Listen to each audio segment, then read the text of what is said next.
Karnataka. Well, high political drama in Karnataka is happening, of course, in the season of the elections. Now, in a surprising move, the Karnataka government has dropped the names of more than 7,000 people from the list of Rowdy Sheeters in Karnataka. Chief Minister Basavaraj Bommai defended the move, saying the decision was taken based on good behaviour and non-involvement in rowdy activities in the last 10 years.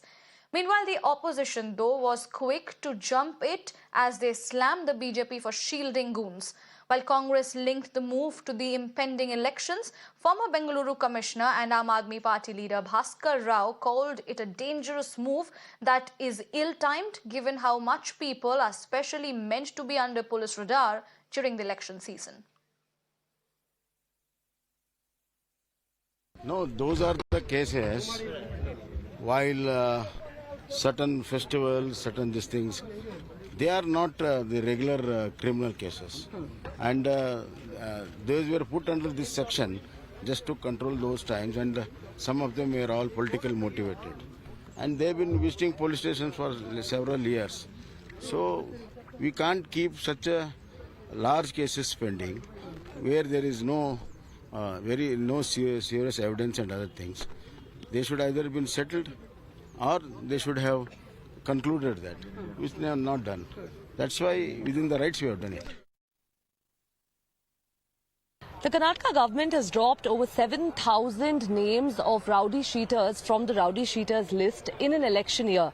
Now, the Congress party, in fact, on the floor of the House, did go on to allege that this, in fact, is being done to appease people of one community, and which is why it's being done in the election year. Joining us right now is Congress leader, Mr. Ramlinga Reddy, who's also been the Home Minister, to give us more context. See, in 2 months' time, more than 7,000 Rowdy Sheeters are dropped from Rowdy list.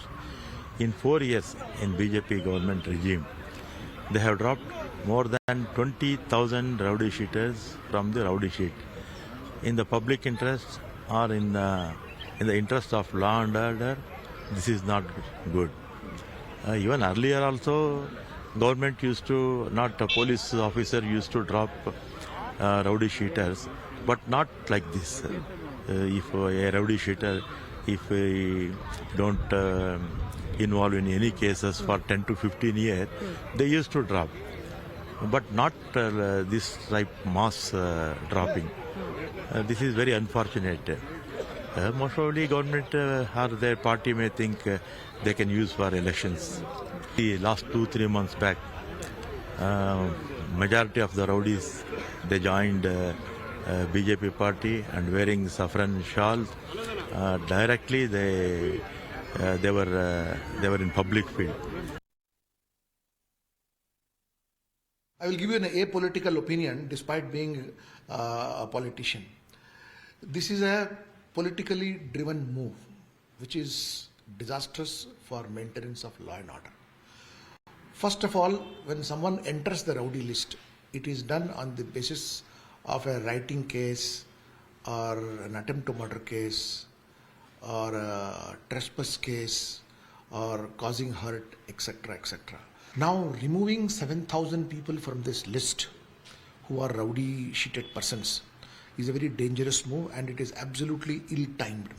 Never we have done this in the history of Karnataka police, and they are going to be engaged in budding rowdyism, threatening, intimidating, and being party workers, and they will be enrolled into parties over there.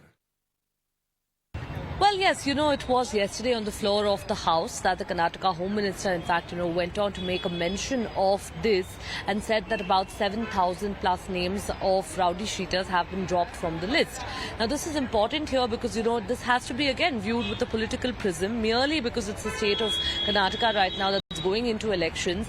With that being said, we've in fact got here voices of even a former cop over here, the top cop of Bengaluru, who says that, never in the history has this been done, that you have almost about 7,000 names being dropped in just nearly 2 years. Now, also, having said that, again, one thing, of course, that the Karnataka Chief Minister here went on to maintain is that these are people who've had a clean record for the past 10 years or so, and which is precisely why cases against them are being dropped. Now, understandably, the Cong Congress over here has lashed out at the BJP, stating that, BJP in fact has had ties with Rowdy Sheeters in the past, many of who have even in fact joined the party. So understandably, yes, political temperatures are high, and this move of course has raised a lot of questions, even as the government is going on to defend it. We'll really have to wait and see now going forward with just a couple of weeks left if, there is going to be any trouble in the state of Karnataka owing to this move. All right, moving on from that, some more news at this point of time.